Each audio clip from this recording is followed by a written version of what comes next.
quiere, no.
A ver, voy a volver. Es que no quiere y no quiere. Voy a volver.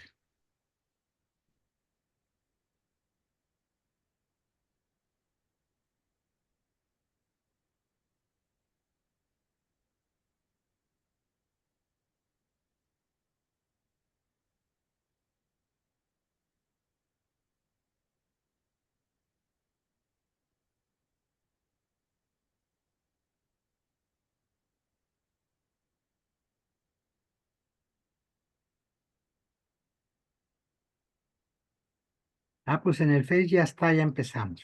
Ya. Ok, Aquí dice que no, pero yo ya lo veo. ok.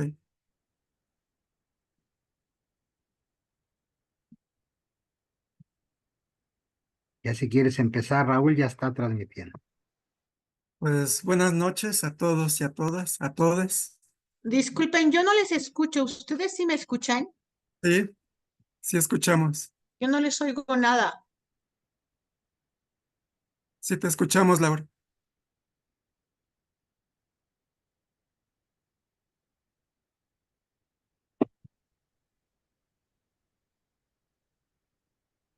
No les escucho.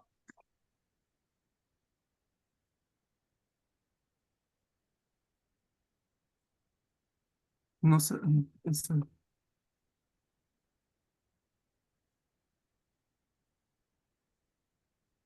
¿Podrían hablar, por favor? Sí te escuchamos. Ah, ya, listo. Ya escucho. Bueno, pues, gracias por estar aquí en este espacio que abre la comunidad ecuménica Magdala y Dominicos Sin Fronteras en este lunes 8 de julio del 2024. Pues en el contexto también de que la comunidad cumple 23 años de camino, ya pues muchos y muchas y nos han acompañado en este caminar y la comunidad pues está en este tema de la diversidad sexual, en la reflexión teológica pues de la teología queer, que es algo pues nuevo, ¿verdad? Que como nos dice el doctor Ángel Méndez, siendo una palabra peyorativa, este, pues excluyente, una palabra para ofender, que es la palabra queer, que se utilizaba muchas veces para excluir, para discriminar a las personas que no son heterosexuales y que pertenecen a la población de la diversidad sexual. Pues en la resignificación de este término, pues ha surgido este activismo político de hombres y mujeres y de la comunidad de la diversidad sexual que ha utilizado este término para decir, aquí estamos. Aquí estamos cuando se nos ha discriminado o no se nos ha tomado en cuenta en este camino. Por eso la teología queer, que es lo que pues nos trae este tema, pues es esta autocrítica también a los grupos y a la misma comunidad, que no caigamos también, como dicen, en lo mismo que ha caído la teología dogmática, que solamente es para una élite. Y yo creo que la teología queer tiene que salir de su zona de confort, o nos invita a hombres y mujeres que a veces estamos en grupos a no acomodarnos, a no decir, pues ya todo se dijo, ya se repensó y va a ser lo mismo, sino salir más allá, donde pues se crea esta violencia en la vida diaria y romper estas dicotomías, ¿no? Hablar desde el cuerpo, desde el deseo, desde nuestra carne. Pues bienvenidos y bienvenidas a este conversatorio, a este compartir, pues que hoy está iniciando la Comunidad Ecuménica Magdala. Muchas gracias por su tiempo, por aceptar decirnos su palabra y por compartir su experiencia. Entonces, la dinámica, como ya les dije al inicio, va a ser por sorteo. Si quieren primero hacer una breve presentación de ustedes y ya después les compartiré las preguntas. Habrá también una resonancia que la pueda hacer cualquiera de lo que nos comparta alguien o alguna pregunta que le quieran hacer, y al final cerramos con una palabra o con algo pues breve, ¿no? Entonces pues vamos a iniciar esta dinámica del conversatorio y pues vamos a ver a quién le toca la primera participación. Bueno, bueno, pues va a abrir Fray Julián.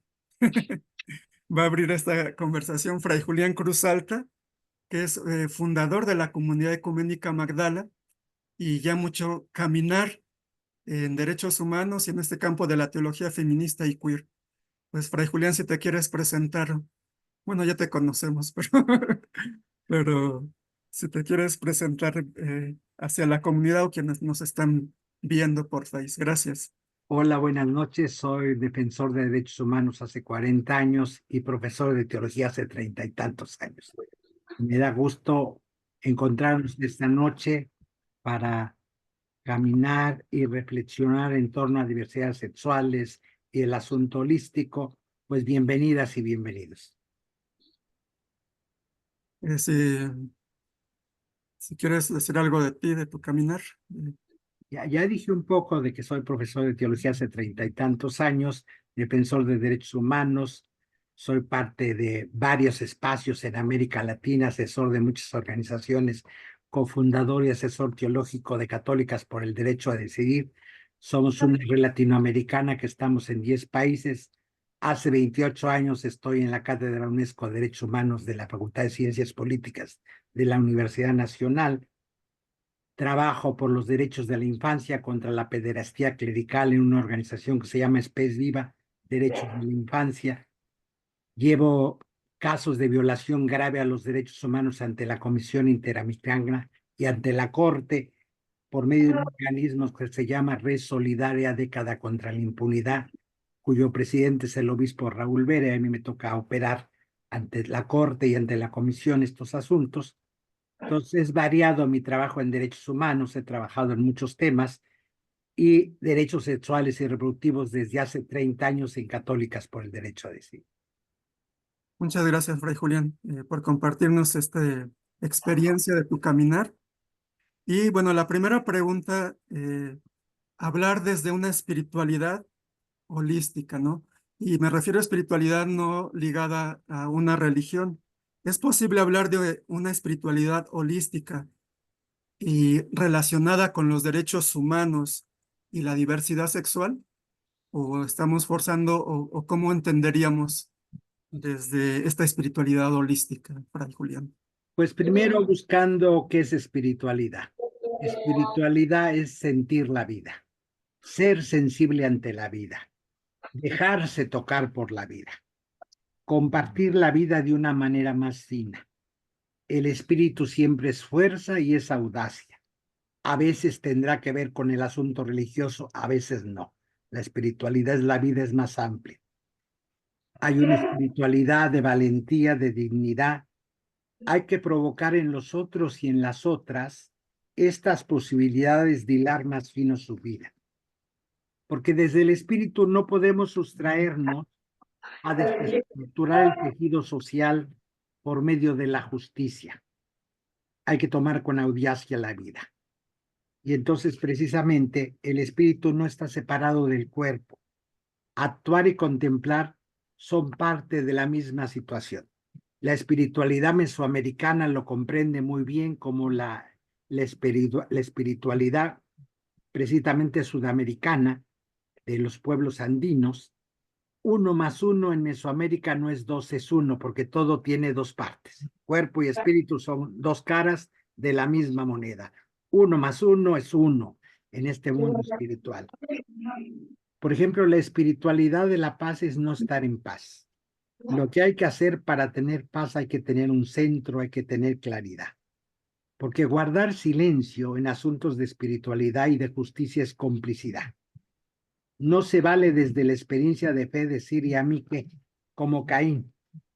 Hoy hay falta de espiritualidad en varias jerarquías de varias iglesias, porque se preguntan y se dicen, ¿a mí qué? Entonces la espiritualidad para mí está en las calles, en acciones públicas proféticas. Y esto tiene que ver con todo el tema de derechos humanos, y los derechos sexuales y reproductivos son derechos humanos. Porque para muchos grupos, estos derechos humanos, precisamente los derechos sexuales y reproductivos son como una exquisitez de algunos grupos, las diversidades sexuales. No, son derechos humanos fundamentales, porque cuerpo y espíritu son dos caras de la misma moneda, insisto, es tan importante. El cuerpo es espiritual, entonces lo que tenga que ver con cuerpo, y nos han quitado nuestros cuerpos en nombre de las espiritualidades. Es no lo espiritual profundo y serio. Lo espiritual profundo y serio tiene que ver con los cuerpos. Un cuerpo tiene un peso social. Por eso hay que proteger a las víctimas con denuncias proféticas. En este sentido, si hay una ligazón profunda entre derechos humanos, derechos sexuales y reproductivos y espiritualidades. En algunos casos con religiones, pero todas las religiones tienen el peso de los fundamentalismos. Los fundamentalismos siempre acosan a todas las religiones, pero también todas las religiones tienen grupos no fundamentalistas. Entonces, yo veo una ligazón perfecta y profunda entre espiritualidad, derechos humanos, diversidades sexuales como parte de los derechos sexuales y reproductivos en este aspecto. Y esto es una lucha espiritual, porque si la espiritualidad es mirar la vida a profundidad, la vida tiene cuerpo, la vida tiene esperanzas, la vida tiene sexualidad. Lo que le ha hecho falta al cristianismo, muchos cristianismos, es precisamente esta parte sensible, esta parte sensual. Una mística sin sensualidad deja de ser mística. El erotismo puede ser una fuente de espiritualidad. Y aquí es donde aportan las nuevas teologías, las teologías queer, que son diferentes. No hay una teología queer, hay muchas. Hace una semana hubo un encuentro de teologías de las Américas en El Salvador, y ahí se miraba cómo son muchas teologías queer que parten desde este nombrar a Dios desde lo diferente. Entonces sí, yo veo una ligazón profunda entre derechos humanos, espiritualidades y derechos reproductivos, derechos sexuales y diversidades sexuales en este aspecto. Entonces, la lucha de las diversidades sexuales por dignidad, por tener vida, es una lucha de derechos humanos y es profundamente una lucha espiritual. Si lo entienden o no la entienden las iglesias, eso es otro asunto. En el caso de mi iglesia católica romana, poco entiende de estos aspectos. Sigue en la negación de la vida y de la realidad. Pero pues eso ya va de salida. Lo que viene de entrada es otra vez el tema de las espiritualidades profundas, y las espiritualidades no vinieron en un barco desde España. Aquí había una espiritualidad en nuestros pueblos muy fuerte, una espiritualidad mesoamericana fuertísima, donde todo fluye. En la espiritualidad mesoamericana la sexualidad fluye. A veces el maíz es masculino, a veces es femenino, 1 más 1 es 1. Todo está en fluidez entonces. Es la unión de los opuestos. Esto tiene que ver con el mundo espiritual. Los mundos religiosos no son muy dualistas. Por un lado el cuerpo, por otro lado los espíritus, masculino y femenino en contraposición, hombre y mujer en contraposición. No, las espiritualidades no tienen contraposición. Es la unión de los opuestos. Ya decía Giordano Bruno cuando en la Inquisición, este dominico del siglo XVI, que fue quemado en el 1600 en Roma, cuando la Inquisición le preguntaba si era mago y decía, si por magia entienden la unión de los opuestos, ahí se produce la magia cuando usted logra unir los opuestos. Eso es precisamente la espiritualidad. Y hoy las nuevas teologías están regresando a este campo espiritual. Podría ampliar más, nada más que no quiero acaparar la palabra. Muchas gracias, Fray Julián, por esta iluminación de lo que es la espiritualidad y que rompe estas dicotomías y está precisamente en el caminar, en el andar de las personas, pues todo lo que sufrimos en la vida y todo lo que compone pues el cuerpo humano, la persona. Muchas gracias, Fray Julián. Pues vamos a hacer una segunda pregunta bueno, no está Manuel, lo sacamos, no se conectó. Eh, eh, para Ernesto Sánchez, gracias Ernesto por aceptar compartir tu experiencia pues en en este conversatorio. Yo Ernesto lo conozco desde muy jovencito en esta lucha. Eh, pues ya Ernesto es profesor de la UNAM, es geógrafo y está en la Ciudad de México. Gracias, Ernesto. Si te quieres presentar un poco, quién eres, dónde estás, qué haces. Sí, Gracias. hola a todas, a todos, a todes. Pues yo soy Ernesto Sánchez, yo soy profesor de la Escuela Nacional Preparatoria de la UNAM y bueno, también he dado clases en la Facultad de Filosofía y Letras y en la Universidad del Claustro de Sor Juana, en la carrera de gestión, Derechos Humanos y Gestión de Paz. Entonces, bueno, yo lo que les voy a platicar, eh, no La, la- sé, hice un pequeño PowerPoint para que lo podamos compartir y que pueda como eh, presentárselos y que ustedes lo visualicen. Bueno, pues vamos a empezar. Ah, perdón. sí, esta pregunta que va a contestar Ernesto es cómo construir nuevas formas de sexualidad en el siglo XXI. Entonces, Bueno, vamos a empezar y bueno, el trabajo o esta charlita que vamos a tener se llama diversidad sexogenérica, nuevas formas de construir la sexualidad. Eh, Algo que hay que considerar es que en los últimos años ha habido un cambio importante en cuanto a las formas de percibir y de concebir la diversidad sexogenérica. Y muestra de ello son estos dos ejemplos de datos que les quiero presentar. El primero de ellos es una encuesta que hizo el INEGI en 2021, que fue la primera encuesta nacional sobre diversidad sexual y de género. Aquí básicamente salió resultados muy interesantes, donde el 5.1% de la población mexicana mayor de 15 años se identifica como LGBTIQ+. 67.5% de esos 5 millones de personas que respondieron la encuesta tienen entre 15 y 29 años de edad. 62% de la población LGBTI+ cuenta con un nivel educativo medio superior o superior. Y 34.1 se dio cuenta de su orientación sexual en la adolescencia entre 12 y 17 años. Estos datos llaman la atención porque finalmente vemos pues que es un porcentaje alto. Si pensamos que estamos hablando de 130 millones de mexicanos, pues es una cantidad bastante grande. Estamos hablando de alrededor de 6, 7 millones de personas de diversidad sexual en el país. Y luego vamos a ver que, de acuerdo a estas personas que se consultaron, pues tienen un nivel educativo pues alto en comparación con la media nacional. Y vemos que la parte de la educación media superior, media y media superior, es como decisiva porque es el momento en el diversidad sexogenérica. Ahora, en 2022, en la UNAM se hizo otra encuesta, una consulta universitaria sobre condiciones de igualdad de género de la comunidad LGBT.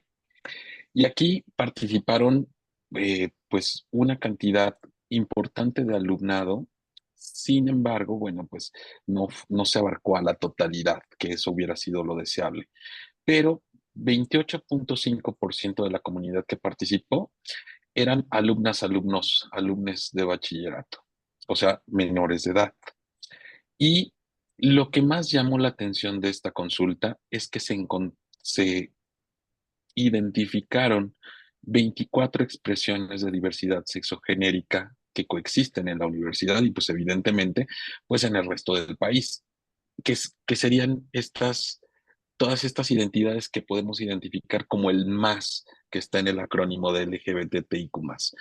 Y 72.56% de las personas señalaron que han vivido algún tipo de discriminación en la universidad. Entonces, aunque haya un avance en derechos, también sigue habiendo discriminación y sigue habiendo violencias en la sociedad mexicana. Y las violencias pueden ser de muy grandes tipos, ¿no? Muy diversos tipos. De negación de reconocer la identidad, gestos de desagrado, chistes, burlas, bullying, maltrato físico y pues evidentemente también hay situaciones de violencia que llegan hasta el asesinato de las personas de la diversidad. Y bueno, cuando hablamos del acrónimo, pues evidentemente yo creo que la mayoría en este momento estamos más familiarizados con las letras como principales, que es la LGBTIQ más, pero pues el más implica muchas cosas. Y entonces, entre las 24 identidades sexogenéricas que se identificaron en México, pues son estas las que están ahí. Entonces, estamos viendo que hay una diversidad enorme que se está construyendo y que se está generando, pues desde la parte personal y que también toca la parte académica y pues evidentemente a toda la sociedad, pues empezar a incorporar y a respetar todas estas identidades. Hay muchos términos que seguramente no vamos a conocer y que sería ahorita bastante complejo abordarlos, pero en ese código QR viene una definición de cada una de las 24 identidades que se están presentando y que la ha trabajado la Coordinación para la Igualdad de Género de la universidad. Y bueno, pues, ¿qué significa para esto? Dentro de esa diversidad hay muchos derechos, o sea, tenemos que reconocer que finalmente hay situaciones con las que se está construyendo esta identidad y esta diversidad. Y este mapa, por ejemplo, es generado por ILGA, que es el International Lesbian and Gay Association, que bueno, lo que hace es tratar de recopilar a lo largo del año todas las noticias que se generan tanto que favorecen a los derechos de las identidades sexogenéricas como aquellos que están sancionando y bueno, sacan un informe anual que pues, va acompañado de una cartografía y esto es un mapa donde podemos visualizar los países que están en azul son países que están favoreciendo los derechos de las personas de la diversidad sexual y por el otro lado están en rojo los países que sancionan e incluso penalizan con pena de muerte las diversidades. Entonces vemos que por un lado tenemos un hemisferio occidental bastante abierto, pero tenemos otra parte del mundo donde es bastante complejo poder ser una persona de una orientación sexual diversa. Entonces hay países, pues como los países de Medio Oriente, que son bastante complicados en cuanto a la atención. Ahora, lo que es importante reconocer, el color de México, y no me quiero extender mucho, pero sí como destacar algunas cosas.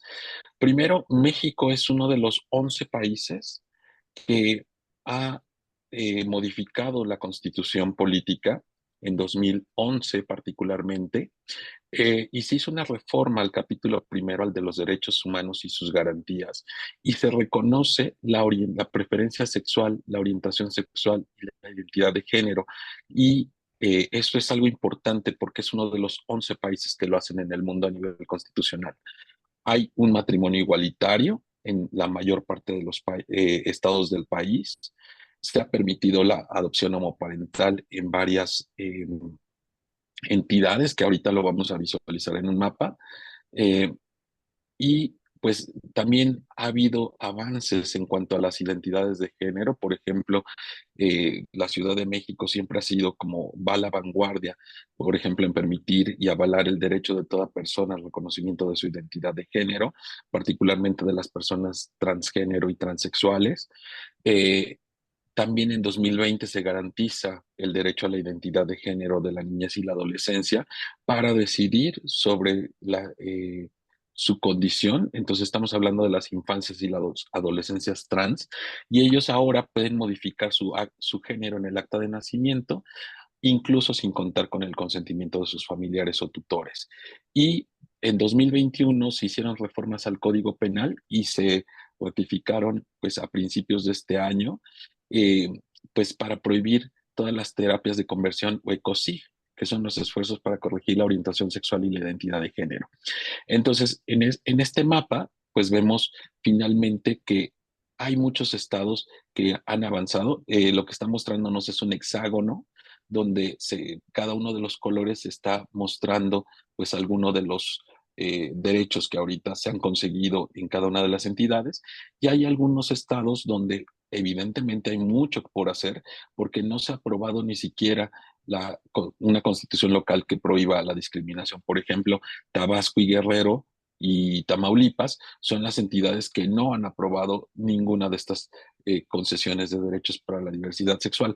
Entonces, por un lado, las personas se están identificando, se están eh, nombrando de una manera pues muy compleja, muy difícil de llevar el paso de todas de estas 24 identidades, y las que vayan surgiendo conforme las personas definan una identidad de género.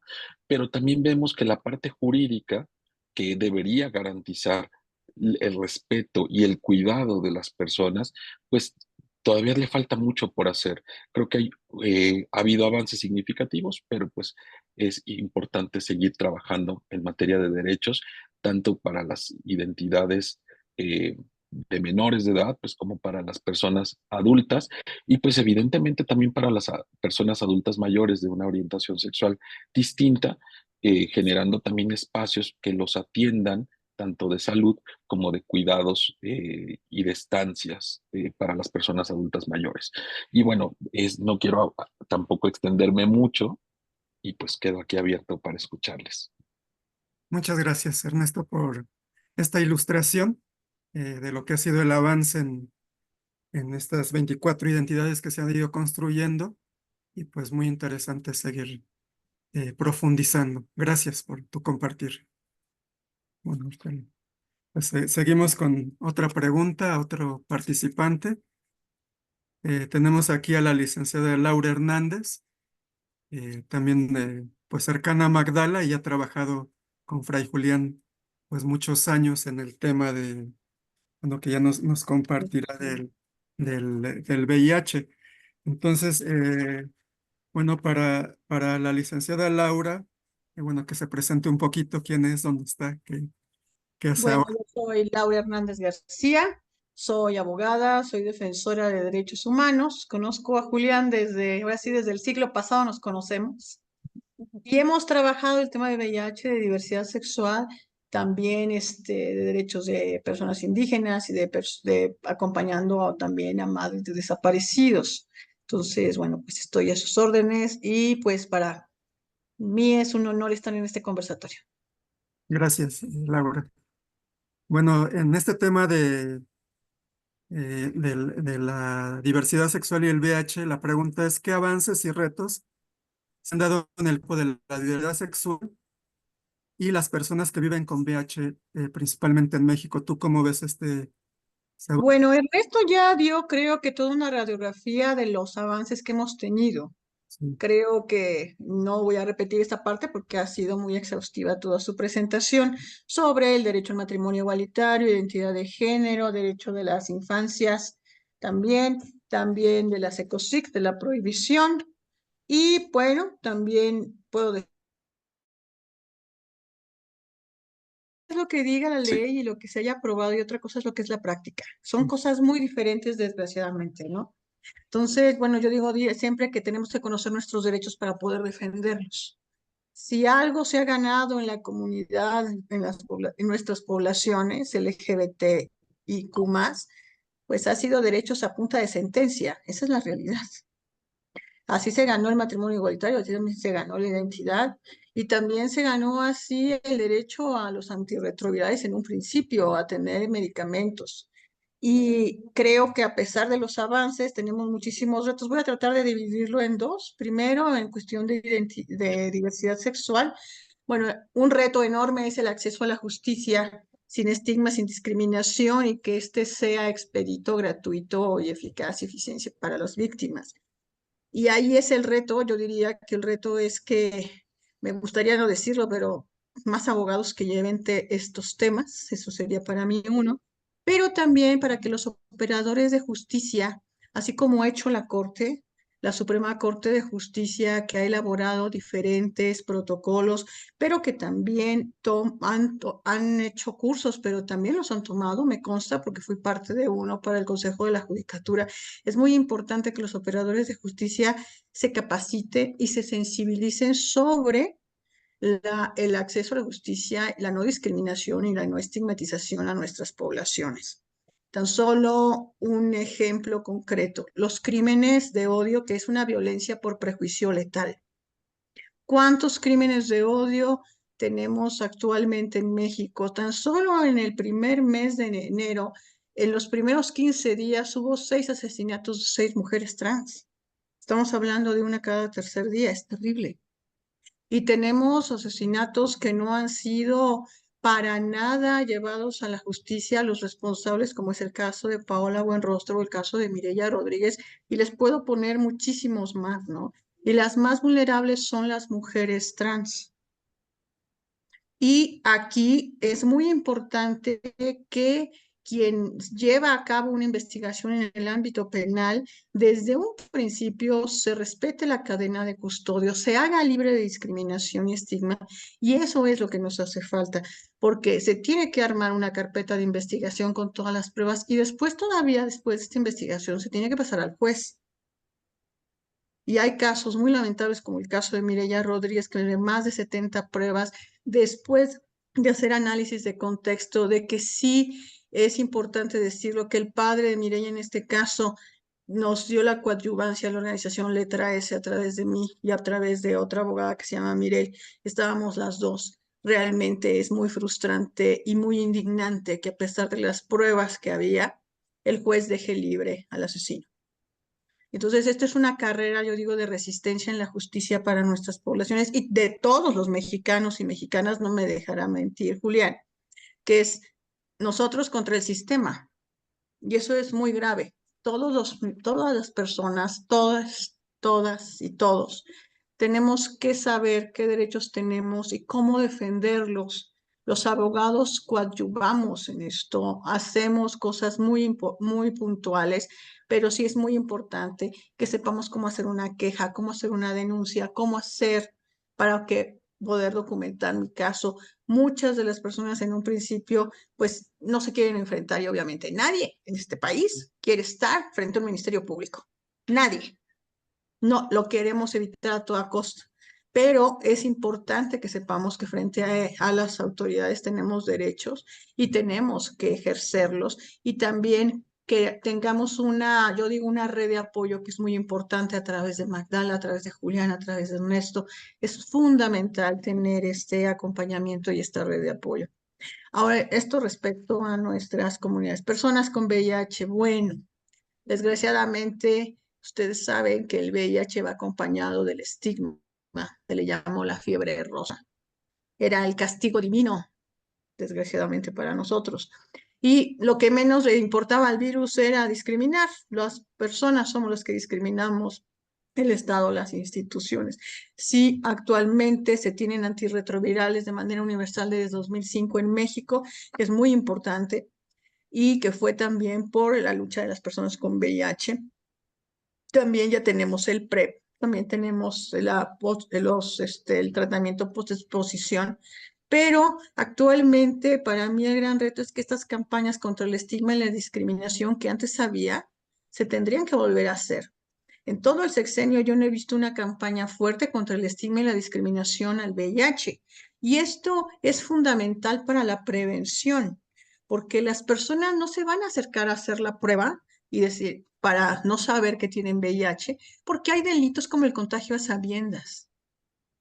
Porque si tengo VIH y sé que tengo VIH, seguramente me van a discriminar en la escuela o me van a discriminar en el trabajo. Eso es muy terrible. Y bueno, Julián lo sabe perfectamente también en las iglesias, desgraciadamente, el estigma que hay hacia personas que viven con VIH, ¿no? Cosa que es aberrante. Y aquí también actualmente, lo voy a decir tal cual, en el IMSS hay un retraso muy importante de 3 o 4 meses, por lo que a mí me han dicho las personas con VIH y doctores especialistas en el tema, como es Jorge Saavedra, que hay de 4 a 4 meses de retraso para dar el tratamiento después de un diagnóstico de VIH. Y esto es perder oportunidades valiosísimas para poder contra el control virológico. Esto es lo que hace el retraso de tratamiento. Y el hecho de que una persona no tenga acceso al tratamiento no es solamente el hecho de que salva su vida, sino que también el hecho de tener el tratamiento inhibe al VIH y puede darse de que esa persona no pueda contagiar el virus a otras personas. No hay infección si hay un tratamiento adecuado. Entonces, bueno, no sé si hay alguna pregunta hasta el momento, pero creo que pude más o menos dar la primera respuesta de los avances y los retos. Gracias, Laura, por esta información, que sabemos que tu experiencia es mucha en este campo y desgraciadamente estos retos de justicia y la corrupción de los jueces, pues sí es algo lamentable en nuestro país. Y los prejuicios que hay, estos prejuicios que hay, esta violencia por prejuicio que va desde las palabras que decía Ernesto, de las burlas, hasta la violencia letal y también el prejuicio del juzgado, de los juzgadores, es lo que tenemos que revertir. Sí, muchas gracias por compartir. Pues pasamos a otra participación. También nos acompaña Hugo Alberto Ramos, eh, compañero también de trabajo y de camino, con muchas experiencias también compartidas. Y Hugo Alberto, si te quieres presentar, él es licenciado en Ciencias Religiosas en La Salle y cómo ha ido abriendo camino en este campo. Gracias, Hugo, por acompañarnos esta tarde. Gracias, Raúl. Gracias a la comunidad Magdala por la invitación en este aniversario. Además, felicidades. Pues sí, soy Hugo Alberto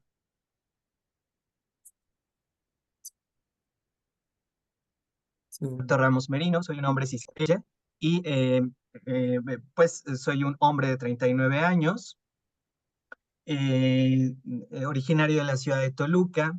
Vivo en una relación de pareja desde hace 18 años y además soy de una tradición católica como laico. Toda mi vida he sido laico y hasta el momento desde ahí me mantengo. Gracias, Hugo, por compartirnos. Hugo, bueno, yo te quise hacer esta pregunta porque yo sé que has parado a abrir en los campos de trabajo. ¿Es posible abrir espacios de trabajo sin negar nuestra orientación sexual? ¿O hay que esconderse? Desde tu experiencia, ¿qué nos compartes? Porque muchas veces cuando se entra a un trabajo y a veces escuelas católicas, por ejemplo, que se debería abrir, pues en cuanto sabes de la orientación, seas el excelente, pues te cierran las puertas. ¿Tú qué opinas desde lo que has visto de lo que has abierto? Bien, pues justo voy a hablar como desde la experiencia y desde lo que yo he vivido. En esto que me comparte Raúl, en efecto, hay dos momentos en mi vida laboral que yo alcanzo a identificar. Es como una etapa muy secularizada y otra etapa que tiene que ver más con lo pastoral educativo. 12 años de estos 18 los he vivido trabajando precisamente en ambientes totalmente seculares donde jamás tuve que enfrentarme al hecho de exponerme, si puedo decirlo así, a tener que que incidiera precisamente en mi vida laboral o que me afectara de alguna forma. Lo viví siempre de una forma transparente y era como muy honesto también la forma en que me relacionaba con compañeros de trabajo y con jefes inmediatos. No había ningún problema cuando me preguntaban sobre mi esposa, en aquel momento pensaban ellos, y cuando yo les decía, ah, no, es esposo, era como muy natural y se daba una buena relación incluso de amistad entre compañeros de trabajo, jefes inmediatos y, y mi esposo. Sin embargo, desde hace 6 años que me muevo en estos ámbitos de la pastoral educativa dentro de colegios católicos precisamente, yo diría que aquí es donde más se ha puesto en práctica esto de crear redes, alianzas y resistencias. Creo que es una lucha y un caminar que se va abriendo. Siempre he tenido he pensado que no tendría por qué estar saliendo del closet en cada momento, cada lugar y cada espacio que vivo, porque eso va contra el hecho de mi propia libertad. Es decir, ¿acaso debo llevar yo una etiqueta donde la gente se dé cuenta de quién soy, de qué hago, de quién vivo o cómo? Y en estos 6 años identifico también 3 momentos diferentes que voy a platicar así de manera muy, muy rápida. En un primer colegio donde yo llego a laborar, una experiencia donde me viví con mucha libertad, sin miedo de poder mostrarme quién era. Y así fue como toda una primera etapa, hasta que llega un momento un poco convulsivo en este espacio de trabajo y al finalizar este primer ciclo que yo tenía con esta institución, es sentarme con mi jefa inmediata en ese momento y decirme, mira, sabemos todo sobre ti y nosotros no tenemos ningún problema en lo que está pasando. Sin embargo, si los padres y madres de familia se llegaran a enterar de lo que está pasando, no podríamos defenderte ni hacer nada por ti. Mm. Y eso entonces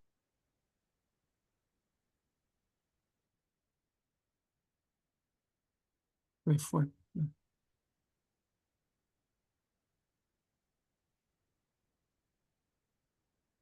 Creo que se le fue la señal a...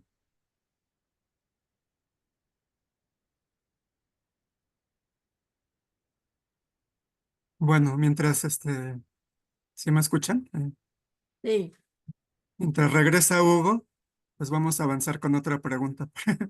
Y ya después que concluya, porque no sé qué pasó. Gracias. Bueno, también nos acompaña. Ah, ya regresó. No, no, se fue. Nos se fue la acompaña Edgar. imagen de Hugo. ¿Mandé? Se fue la imagen de Hugo. Fue, a ver si regresa. Nos acompaña Edgar Yanco. Yanco. eh, Gainco. Yainco. Desde Jalapa, Veracruz. Él tiene un proyecto de educando que rompe con el sistema tradicional. Me da mucho gusto ver a Edgar. Yo a Edgar lo conozco desde un chamaco latoso, no sé, en Villacuapa, cuando trabajábamos ahí en la confirmación y me da mucho gusto que haya hecho este camino y que ahora esté trabajando en esto de educando, ¿no? Ahorita te retomamos, Huguito, porque se te fue la señal. Pues si nos quieres compartir, Edgar, eh, Gracias. de ti y ya después te digo la pregunta. De acuerdo. Muchas gracias. Buenas noches a todos, a todas. Pues sí, como dice Raúl, yo soy Edgar Gainco y soy cofundador de un proyecto llamado Educambiando. Y la intención de este proyecto es crear una alternativa a la educación, en donde el eje principal, la columna vertebral para sostener este tipo de espacios es la creación de una cultura intencional de paz, para que a través de esta creación de la cultura se puedan sostener espacios para el desarrollo del aprendizaje de manera libre, enfocándonos primero en el autoconocimiento del ser, para que cada persona, sin importar su edad, sin importar su género, ni sus ideologías, ni posición social, tenga siempre un espacio de escucha, voz, voto, en toda la toma de decisiones dentro de estos espacios comunitarios. Y en base a esto, crear espacios seguros y de confianza para que todas las personas puedan ser quienes son, tal y como son, sin tener que aparentar ninguna otra cosa y sin tener que pretender encajar de alguna manera para poder ser parte de un círculo social. Nos basamos en inteligencias sociales de tipo holomidal, que esto significa crear una disolución de las jerarquías de poder o de las imágenes de autoridad para poder compartir entre todos los miembros de la comunidad la responsabilidad de sostener y contener la coherencia de los acuerdos para poder tener este contenedor, este tejido, en base a la tolerancia, al respeto, a la paz y a la aceptación de la diversidad. Muchas gracias, Edgar. Y en este campo de Educambiando, ¿cómo hacen posible que los niños y niñas aprendan un lenguaje incluyente en el campo de la diversidad? O sea, ¿cómo le hacen? ¿Qué dinámicas? O si los papás lo aceptan o cómo lo incluyen y dentro de tu experiencia. Es algo bien profundo de explicar, pero en términos simples, nos basamos en el modelaje primero, más allá de enseñar como si esto fuese una clase de lenguaje inclusivo o una clase de diversidad de género. El modelaje tiene que ver con cómo reaccionamos, cómo actuamos como facilitadores, como acompañantes de las infancias y de las adolescencias, los procesos de cada uno, de cada una de las personas que se desarrollan ahí. Por lo tanto, dentro de este modelaje, la inclusión es lo que ponemos por delante. Es decir, dentro de un espacio que busca crear una cultura de paz, ¿por qué tendríamos que preocuparnos por saber qué identidad sexual tiene alguno de los miembros de la comunidad? Es decir, es algo que a nadie nos debería de importar, y como decía Hugo hace un momento, ¿no? Que deberíamos de traer una etiqueta, un señalamiento que tenga que mostrarme qué identidad de género soy o qué preferencia sexual tengo, y esto por qué tendría que ser así, si todos tendríamos que ser aceptados de la misma manera, porque todos y todos somos personas.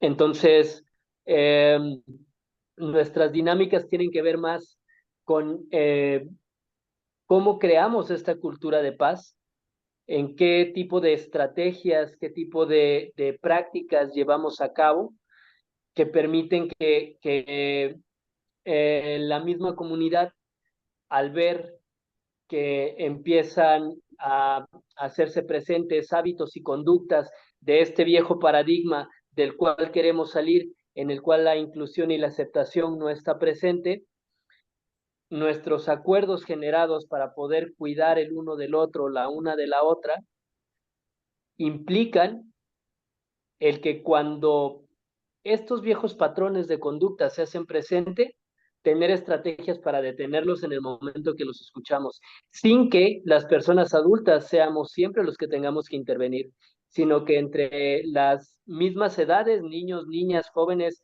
de todas las edades, tienen la misma responsabilidad de decir, oye, detente, para, no me gusta. Lo que estás diciendo está ofendiendo o puede incomodar o puede hacer sentir mal a alguno de los miembros de esta comunidad, porque tenemos miembros que son parte de la comunidad LGTB y son aceptados de la misma manera como cualquier otro, como cualquier otra. Por lo tanto, cualquier comentario que llegue a ser misógino, que llegue a ser discriminatorio o que llegue a ser ofendido, es detenido.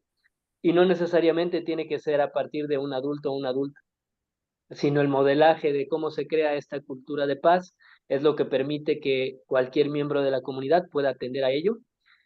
Y se crea un tejido social comunitario en el que poco a poco las personas van reconociendo estos patrones de conducta, estos hábitos relacionales que se generan en otros contextos educativos, en donde, como por ahí el compañero que hizo esta presentación mostraba, existe el bullying, existe la burla, existe la segregación, la discriminación, eh, y es muy conocido, ¿no? Que es habitual, que está permeado, que existe una narrativa y un pensamiento dominante que ocupa mucho espacio, en este proyecto y en las comunidades a las que la red de centros de aprendizaje ágil a la que pertenece Educambiando y muchas otras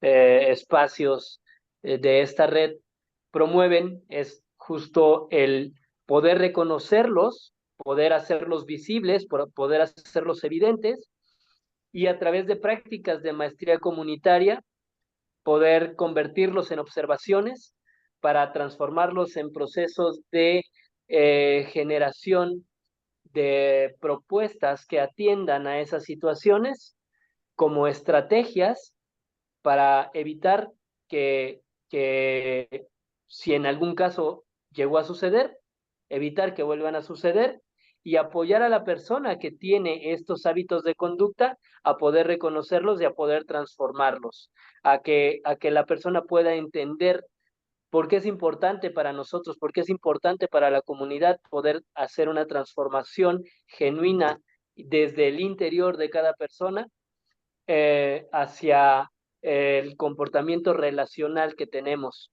con todos y cada uno de los miembros de la comunidad.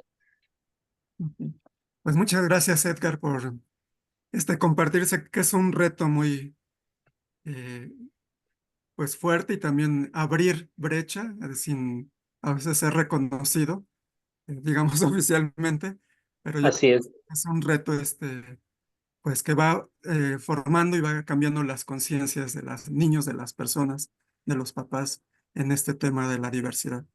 Pues muchas gracias por tu compartir, por tu esfuerzo y por esta propuesta que estás haciendo en México y no solamente en Jalapa. Gracias. Pues no sé Gracias a ti, Raúl. si Hugo quiera concluir, se le fue la señal. O todavía está ahí. Se te fue. Sí, espero que ahora no tenga problemas. Tuve que cambiar al teléfono.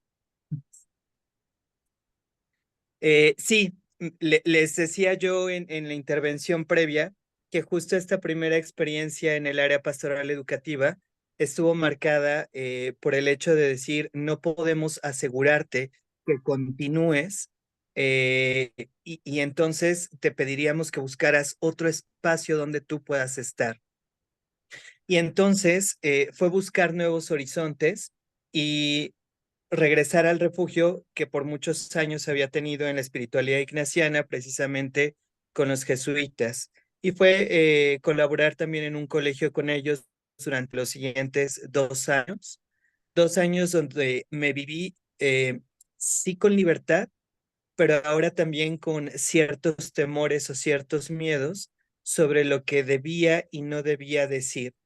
Justo me tocó vivir la pandemia y esto me llevará pues también a vivir algunas experiencias donde me encontraba lejos de mi hogar, solamente con mi esposo, en un ambiente de una ciudad totalmente diferente, en un espacio de trabajo educativo diferente, y entonces la necesidad pues también de confiar en la gente cercana a mí, en la cuestión laboral y decir, si algo me llegara a suceder, etcétera, pues la persona de mi contacto de confianza, de emergencia, pues es él, es mi esposo y espero que eso no tenga ningún problema, ningún inconveniente. Terminará mi contrato laboral en este colegio, regresaré a Ciudad de México. Y ahora puedo confirmar que estoy en un espacio educativo ya desde hace año y medio, donde he recordado mucho una máxima que entre los jesuitas manejan, que es precisamente trabajar, no precisamente donde uno mejor se sienta, sino trabajar donde más haga falta uno hacia los y las demás. Y justo eso es lo que voy descubriendo. En este sentido que vuelvo a retomar no tengo yo una etiqueta donde los y las demás me estén mirando o donde los y las demás tengan que saber todo de mi vida.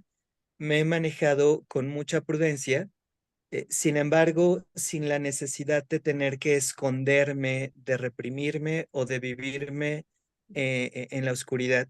Y eso lo he podido experimentar sobre todo en el contacto con los estudiantes.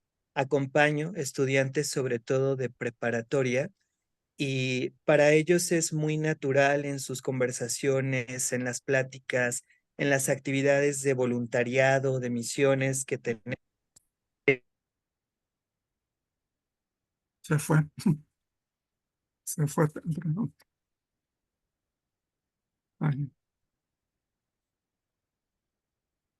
creo que se le falló otra vez el Creo celular. que aquí ya me escuchan de nuevo. Ya. Y justo donde he descubierto más esta libertad y este amor y esta cercanía ha venido justo de los y las estudiantes. Cuando en su naturalidad ellos llegan a preguntar, oiga, profe, es que de verdad, ¿a poco usted no se enoja de repente con su esposa? Y entonces cuando de mí viene la respuesta de, bueno, no, porque no tengo esposa, sino esposo, en ellos no surge lo que surge en muchos de nuestros adultos, esta cara de terror de ¿y cómo es posible? Y en una escuela católica, para ellos lo ven con mucho sentido y con mucha naturalidad. Y creo que es en ellos en quienes yo voy mirando justo esto que tú me preguntabas al inicio. ¿Se puede vivir sin negar nuestra identidad en este tipo de trabajos, de espacios, de pastorales? Y mi respuesta sería, pues ahí estoy viviendo, ahí voy viviendo y desde la resistencia también vamos viviendo con la confianza de que son los y las jóvenes quienes van abriendo también nuevos espacios para nosotros. Gracias, Hugo, por esta experiencia, este compartir y sobre todo, pues ir abriendo con tu propio testimonio de vida estos espacios pues sobre todo en escuelas que a veces no es tan fácil estar y trabajar con lo que uno es y con lo que uno hace. Muchas gracias. Pues tenemos también la presencia de Gabriela Serralde. Muchas gracias, Gabo, por participar en esta tarde. Eh, Te sentimos parte de Magdala. Así es. Hola a todas y a todos. Hola Raúl. Yo también me siento parte de Magdala. Ya hemos caminado por muchos años. Pues yo acompañándoles desde mi quehacer, desde lo que yo sé hacer y me gusta hacer, que es sensibilizar a través de la voz y de la música, sobre diversos temas, ¿no? Que no siempre son hostiles, ¿no? A veces son amables, pero bueno, de pronto sí hay que picar piedra. Entonces, estoy muy contenta y muy agradecida de que me hayan invitado a este conversatorio, Raúl. Gracias, Gabo. Y la pregunta es, ¿qué retos y logros tú has percibido, has experimentado dentro de tu activismo como cantante en el caminar de las mujeres lesbianas? Que a veces al referirse al gay, el mundo gay, casi pues, las mujeres Sí, se quedan. aunque es curioso porque la primera letra del acrónimo es la L, pero no es cierto. O sea, la verdad es que no siempre es cierto, ¿no? Supongo que se puso ahí de una manera por alguna cuestión política, pero sí, o sea, las lesbianas eh, nos cuesta trabajo visibilizarnos, nos cuesta trabajo todavía nombrarnos, tener espacios propios, tener espacios que sean, pues a veces exclusivos nuestros, y de pronto la gente pregunta ¿por qué? Pues porque es necesario. Primero,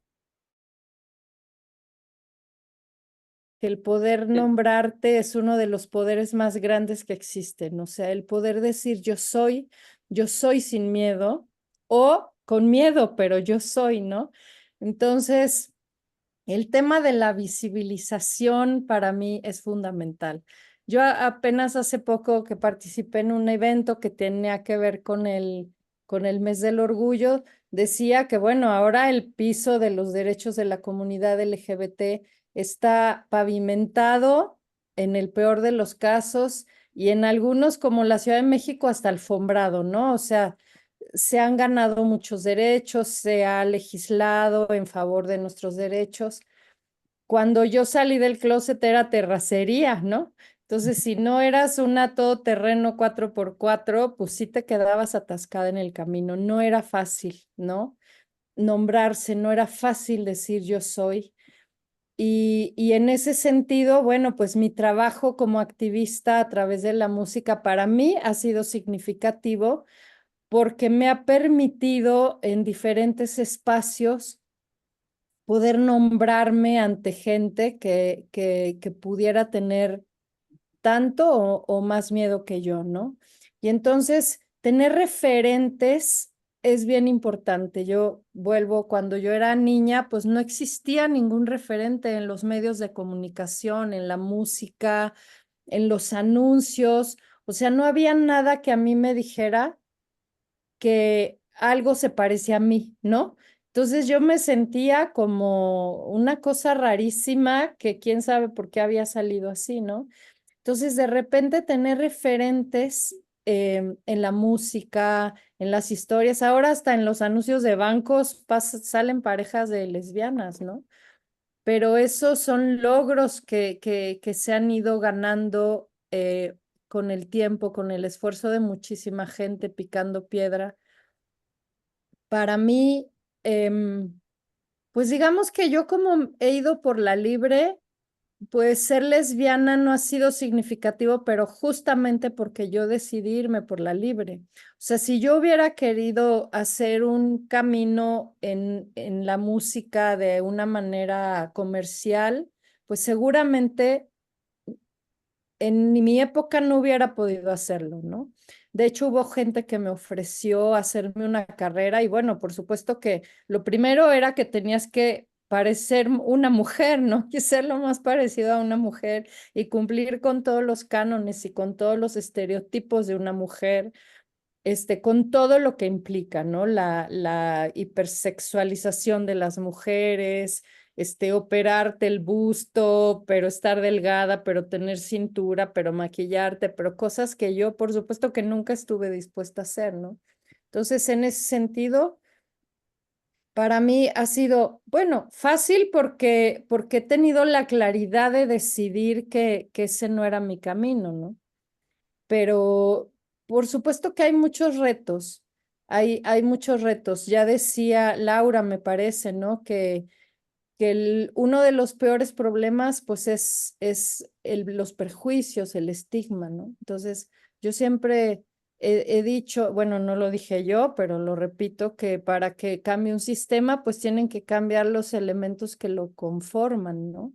Y los elementos que conformamos este sistema, pues somos los seres humanos, las personas, y los ciudadanos, y todavía estamos muy lejos, ¿no? Entonces, aunque se legisle a favor de todo lo que queramos, pues si las personas no cambiamos nuestra mentalidad y no cambiamos los prejuicios, pues sigue siendo todo cuesta arriba y sigue habiendo violencia y sigue habiendo falta de derechos humanos y sigue habiendo crímenes por odio y sigue habiendo miedo de decir yo soy, sigue habiendo miedo. Y me parece que es terrible que cualquier persona tenga miedo de decir yo soy, ¿no? Entonces, yo por eso creo profundamente y a lo largo de mi vida he constatado, tengo pues más de 25 años trabajando con mi voz como una forma de activismo y creo profundamente en el camino de la sensibilización y en mi caso es a través del arte, ¿no? Pero creo que la sensibilización derriba más muros que la fuerza, ¿no? Entonces, le sigo apostando a eso, le sigo apostando a hacer un espejo, hacer un espejo para la gente, a abrir mi intimidad y abrir mi mente y abrir mi corazón para que otras personas se puedan leer por lo menos en un pedacito de mí, ¿no? Eso es lo que podría compartir en este momento con ustedes. Muchas gracias, Gabo, por esta experiencia que nos compartes desde el arte, nos ayudas a visibilizarnos, a cambiar nuestra conciencia y ir abriendo este camino, como dices, algunos nos tocó terracería, pero ya es Así es. avances, pero también muchos retos. Pues muchas gracias por compartirnos Ay, gracias a ti, Raúl. Bueno, pues tenemos también el honor de contar con la reverenda Diana Chaboya. También ha caminado mucho en con la Iglesias por la Paz, la reverenda de la Iglesia Episcopal, la primera mujer, bueno, en México no la primera, pero de la Iglesia sí. Y pues a mí me da mucho gusto pues que esté trabajando en el campo de los migrantes y pues sobre este tema, si te quieres presentar un poquito, reverenda Diana. Hola, bueno, primero, ¿qué tal, Raúl? Bueno, a todas y a todos. Muchas gracias, Magdala, otra vez por tomarme en cuenta que llevan varios años y la verdad es a todo dar compartir esos espacios con esta comunidad tan a todo dar y tan de avanzada, ¿no? Bueno, en cuestión de formación, bueno, yo tengo dos licenciaturas, una en Historia, otra en Derecho, por parte de la Universidad de Guadalajara, la maestría en Ciencias Sociales por el Colegio de Jalisco y el doctorado en Historia por la UNAM. Ahorita bueno, soy reverenda pues de la Iglesia Episcopal en México, también un orgullo pertenecer a esta comunidad tan incluyente y lo que pretendemos precisamente hacer vida la conciencia social. Y bueno, ahorita estoy sí en el trabajando en el albergue de migrantes hermanos en el camino aquí en Ixtepec, Oaxaca. Y bueno, entre otras cosas, bueno, formo parte de Iglesias por la Paz y también del grupo de acompañamiento espiritual por católicas con el derecho a decidir, en el que también está Julián, que también es un gustazo y un honor compartir pues con él estos espacios. Coordino un colectivo que es el colectivo de Espiritualidades por la Paz, en el que convergemos personas de diferentes denominaciones religiosas y algunos no como una denominación como tal, pero sí, por eso le cambiamos de ser colectivo interreligioso por ser colectivo de espiritualidades. Y bueno, sería por mi parte pues la presentación. Gracias. Gracias, reverenda Diana. Bueno, la pregunta es referente a las iglesias. Eh, ¿Tú qué observación, cómo analizas pues lo que han hecho las iglesias católicas cristianas en el campo? ¿Se ha trabajado en este campo de la teología queer? ¿Se ha abierto? ¿Tú cómo ves en general? ¿O se han cerrado? Y en el siglo XXI estamos más cerrados. ¿Se ha avanzado? Como decía en la teología, o en las teologías queer, como dijera Fray Julián, Dios debe salir del closet de las diferentes iglesias. O sea, todavía lo tienen en el closet, o sí ha habido, pues lo han dejado salir a la vida cotidiana, a las calles, a la exclusión, o cómo Ok, analiza. mira, mi respuesta va un poco en relación con la participación de Julián, ¿no? Que tiene más bien que ver con la espiritualidad, ya que la espiritualidad va más allá de las instituciones. Y bueno, en realidad la divinidad pues es queer. ¿En qué sentido? En que no la podemos limitar hacia, no sé, hacia una institución o un canon o hacia un estereotipo en particular. Porque en primer lugar, si la teología es queer, las teologías queer están pues encaminadas en personas que están en los márgenes de las sociedades heteronormativas, Bueno, pues las marginalidades precisamente fueron las opciones de Jesús de Nazaret. Entonces, si las iglesias en general seguimos o siguen en algunas instituciones con estas posturas excluyentes y no incluyentes y no abiertas, bueno, desde ahí estamos fallando el evangelio, ¿no? El evangelio es muy claro, es precisamente la opción y la inclusión, y precisamente con las personas que más lo necesitan, en este caso, la divinidad es para todos y todas. Entonces no puede pertenecer la divinidad, ¿cómo la vamos pues a enmarcar a una institución en particular? Eso ya son cuestiones pues precisamente de las instituciones religiosas. Y por lo mismo, pues como te decía hace un momento, ¿no? Si no estamos viendo pues lo que es el evangelio en sí, la apertura, la opción, por las personas marginadas, el amor inclusivo, el amor para todos y todas como eres, entonces bueno, pues estás fallando como persona cristiana.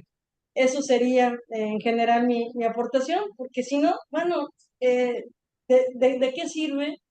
¿De qué sirve una liturgia muy bien preparada? ¿O de qué sirve, como diría Pedro Casaldaliga, una teología del reclinatorio, si estamos fallando precisamente a lo que es la, la opción que tuvo Jesús de Nazaret? Eso sería, pues, en pocas palabras, mi aportación, y pues muchas gracias. Gracias, reverenda Diana, por compartir, y yo creo que, pues sí, algunos se han avanzado, otros se cierran a este proyecto de Jesús, que es precisamente la inclusión y la dignidad de la persona. Y pues gracias porque tú también estás abriendo ese espacio donde, pues en muchos lugares estás haciendo conciencia de esta inclusión y de esta iglesia de puertas abiertas y no cerradas. Pues gracias bueno, por el tiempo. Pues vamos a ir concluyendo. Yo sé que les había hecho 2 o 3 preguntas, pero creo que ya han sido contestadas pues, en este compartir. Lo que vamos a hacer es ir cerrando con todo lo que hemos escuchado, pues con qué nos quedamos, con qué cerramos, qué nos queda, pues de este conversatorio, de este compartir. Yo sé que hay muchas cosas que se quedaron, pero creo que podemos tener otro momento, otro espacio para compartir y pues ir cerrando pues este conversatorio que abre la comunidad Magdala en estos 23 años, que es como inicio, pero yo creo que habrá otros espacios. Entonces, no sé si vamos cerrando, si Ernesto nos quiere decir con qué cierra, con qué se queda, con qué nos deja este conversatorio. Bueno, creo que ha sido muy enriquecedor porque estamos viendo múltiples perspectivas de una diversidad que tiene mucho todavía por trabajar, que tiene mucho por hacerse desde el ámbito social, desde el ámbito jurídico, y pues que hay muchos esfuerzos que se están conjuntando desde diversas áreas, como se mencionó, del derecho, desde la salud, que deben atender a las diversidades. Y creo que hay mucho por hacer todavía para tratar de entender a toda esa diversidad y todas estas nuevas categorías que van surgiendo como identidades. Y finalmente, pues no me resta más que agradecerte, Raúl, la invitación por haber estado en este conversatorio tan interesante, donde todas las compañeras y compañeros han compartido sus puntos de vista. Muchas gracias. Gracias, Ernesto, por tu tiempo, por tu compartir de sabiduría, por tus estudios y por lo que estás haciendo. Y pues eres bienvenido cuando quieras a esta comunidad. Muchas gracias. Licenciada Laura. Bueno, pues yo me voy a ir más a lo personal ahorita porque a mí sí me hizo mucho sentido lo que dijo Gabriela. Yo comparto, yo creo que el cambio de paradigmas empieza por lo cultural. Si no podemos cambiar los paradigmas, por muy bonitas leyes que tengas, si no cambiamos lo cultural y lo social, muy difícilmente vamos a poder, ahora sí que acabar con este estigma y con la discriminación a las diversidades, a nuestras diversidades o a las personas con VIH.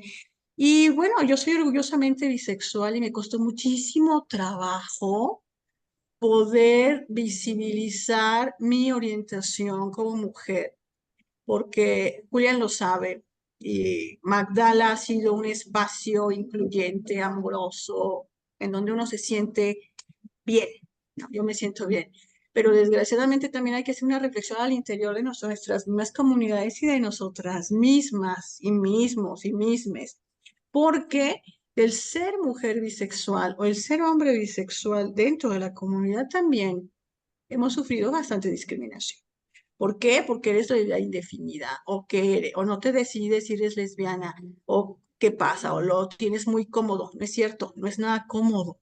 O sea, yo amo a las personas con las que me relaciono con cerebros, con almas y con corazones. Y eso no soy ninguna indefinida. Entonces yo sí creo que tenemos que llamar también a esa reflexión de nosotras mismas, de nosotros mismos, de cómo nos vemos a nuestras diferentes identidades y orientaciones, en donde tampoco debe caber el estigma ni la discriminación. Yo con eso cierro porque realmente creo que tenemos que empezar por casa y pues de mis vivencias también lo tengo que comentar, ¿no? Gracias. Pues gracias, Laura, por este compartir, por tu tiempo y por todo el caminar que nos has abierto en este campo de los derechos y la diversidad sexual y el VIH. Muchas gracias y por tu experiencia. Gracias. Pues no sé, Edgar, ¿con qué cierras, Edgar? Gracias, Raúl. Pues primero agradeciendo la invitación a participar en este conversatorio. Y cierro con la reflexión, ¿no? Con la reflexión del camino que nos falta por recorrer, de la deconstrucción de ideas, del reconocimiento de las prácticas y de las conductas que nos alejan, en vez de acercarnos a aceptar la diversidad, y que hay todavía mucho camino por recorrer, y que espacios como este y la labor que cada uno de los compañeros que están aquí presentes hoy, eh, a veces pareciera que vamos remando contra corriente o que vamos siempre cuesta arriba, pero al final eh, el impacto que esto va teniendo poco a poco en la sociedad, pues le va permitiendo que tome menos lugar, ¿no? Esas ideas dominantes y, y, y esas ideas arcaicas que pues han estado ahí por generaciones y que poco a poco se van disolviendo. Muchas gracias, Raúl.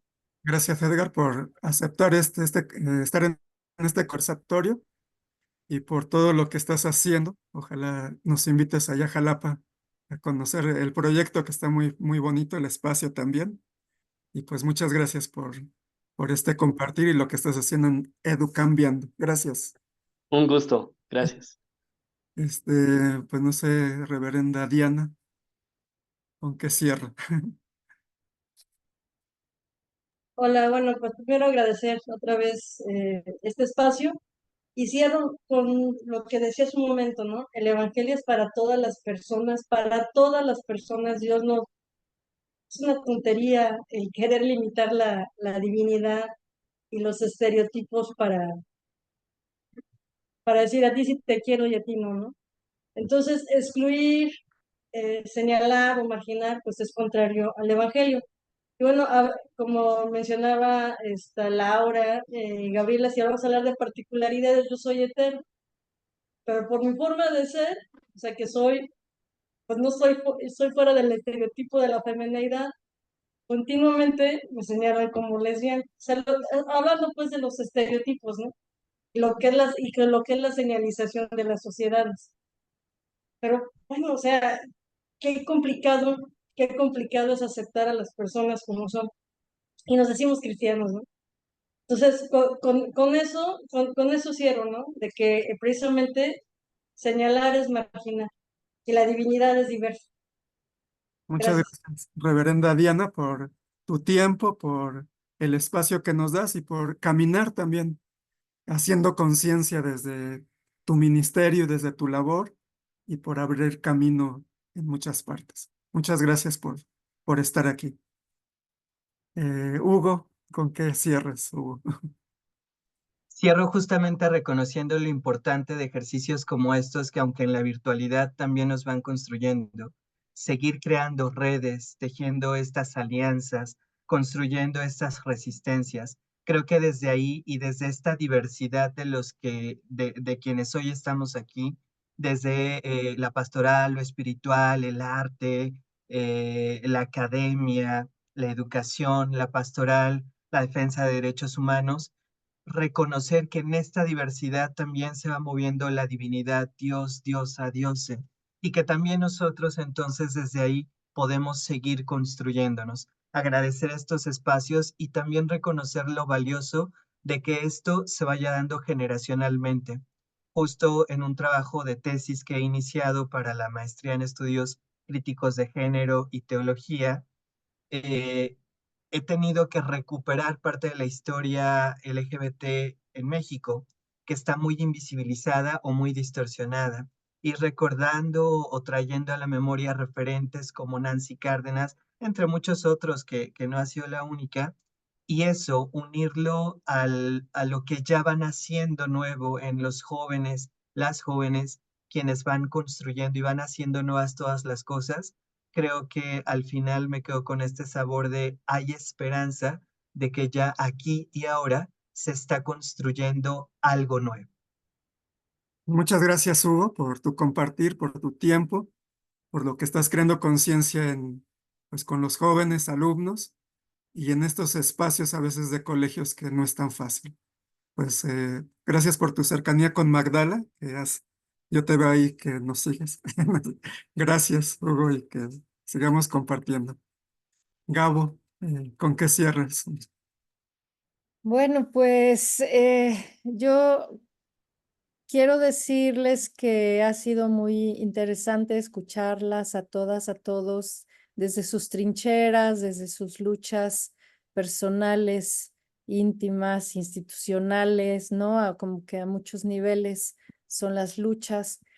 Y que sí hemos ganado mucho terreno, hemos avanzado, pero no podemos bajar la guardia, hay que voltear a ver a Europa. La ultraderecha está ganando terreno y de pronto creemos que un derecho ganado es un derecho conquistado y que ya no se nos va a poder quitar, pero siempre andan buscando la forma de hacernos retroceder. Entonces, pues ni modo, nos toca seguir construyendo, seguir sensibilizando y seguir trabajando con nosotras. A mí me ha parecido muy importante que hablemos de lo íntimo, que hablemos de lo personal, que hablemos de las cosas que nos cuestan trabajo. A veces hemos luchado contra tal vez una homofobia internalizada. A veces hemos tenido que atravesar procesos de aceptación que no siempre han sido sencillos porque nos hemos enfrentado a lo familiar, a lo social, a lo laboral, es a muchos niveles, ¿no? Entonces me parece bien importante reconocernos, mirarnos a los ojos y hablar de nosotras y de nosotros más allá de nuestras luchas hacia afuera, de nuestras luchas hacia adentro, ¿no? Y yo ahora que dice Laura que es bisexual, mi novia es bisexual, entonces es raro, ¿no? Decir, mi novia es bisexual y no te da miedo, pues tanto miedo como si fuera lesbiana, ¿no? O sea, al final somos humanas y somos humanos y todo cambia y todo se mueve y siempre hay que pensar en la impermanencia en todos los sentidos y con eso me quedo y les agradezco muchísimo que me hayan vuelto a invitar a estos festejos de la comunidad Magdala. Soy su fan y les mando un abrazo muy grande a Julián y a Raúl y a todas y todos compañeros. Gracias por compartirse. Pues muchas gracias, Gabo, por tu tiempo, por tu espacio, por tu aportación, por tu lucha con la música y por ser espejo para muchos, porque para mí ha sido espejo en muchos momentos. Gracias, Gabo.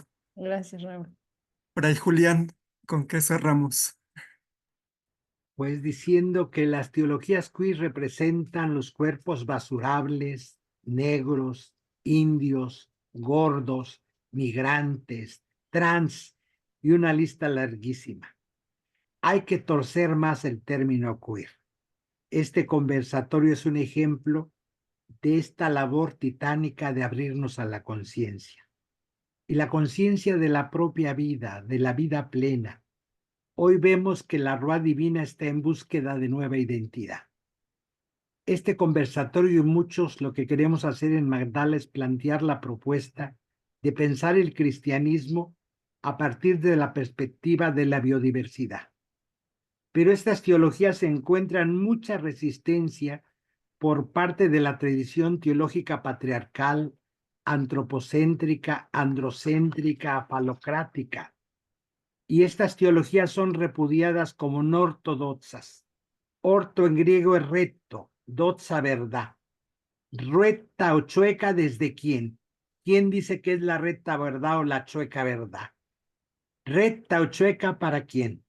Esto hay que preguntárnoslo siempre. Para el poder, lo que no la apuntale, para este poder patriarcal, pues todo lo que disminuya su poder será chueco. Entonces, este contacto con lo queer, con lo torcido, hay que torcerlo todavía más. Esta es nuestra labor en Magdala, todavía torcer los términos, que provoque la disolución de la tradición que alimentó tantos siglos de opresión y de exclusión y de muerte, no se nos olvide. Hoy vivimos la trascendencia y búsqueda de nueva identidad. Hoy estas nuevas teologías, pues en Magdala han sido bienvenidas desde hace 23 años, estamos en búsqueda, no llegamos. Hoy hay una gran apertura en muchas teologías, qué bueno, que van torciendo más. Esto quiere decir lo queer, lo torcido, lo que no se deja apretar. Pues el Dios bíblico es un Dios que no se deja apretar ni lo antropocéntrico, ni lo androcéntrico, ni lo falocrático. Es un Dios muy abierto. Pues ojalá en nuestras comunidades sigamos caminando con esperanza. Mucho abrazo. Me gustó encontrarme mucha gente que quiero, durante muchos años he compartido la vida en muchos aspectos. Qué bueno esta tarde, noche encontrarnos, a seguir construyendo esperanza, luz. Esto no ha terminado, somos parte de algo larguísimo que va abriendo conciencia. Y qué bueno, abrir conciencia es una labor de ir torciendo términos, qué bueno que se tuerzan las teologías. Si nos han torcido la vida, que no se tuerzan las teologías. Buenas noches, muchas gracias.